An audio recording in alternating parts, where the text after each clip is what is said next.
இத்திருக்கோயில் சிவகங்கை மாவட்டம் காரைக்குடி நகரத்தில் உள்ள அருள்மிகு ஸ்ரீ கொம்புடைய நாயகி அம்மன் திருக்கோயில். அம்மனுடைய காதில் கொம்பு என்னும் காதணி அணிந்திருப்பதன் காரணமாக அம்மனுக்கு கொம்புடையாள் எனும் திருப்பெயர் பெற்றுள்ளது. ஆதிசங்கரர் தனது ஸ்ரீ சக்கரத்தை வைத்து இத்தல அம்பிகையை வழிபட்டுள்ளது மற்றொரு தல சிறப்பம்சமாகும்.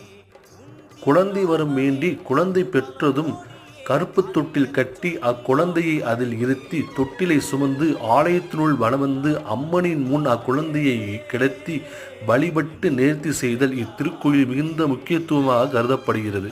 அம்மனுக்கு உகந்த அத்தனை விழாக்களும் சிறப்பாக கொண்டாடப்படும் இத்திருத்தலத்தில் ஆயிரக்கணக்கான மக்கள் கலந்து கொண்டாடி அம்மனை மகிழும் 10 நாட்கள் நடைபெறும் சித்திரை பெருந்திருவிழா தேரோட்டம் மிக சிறப்பு வாய்ந்ததாக இத்திருக்கோயிலில் கருதப்படுகிறது.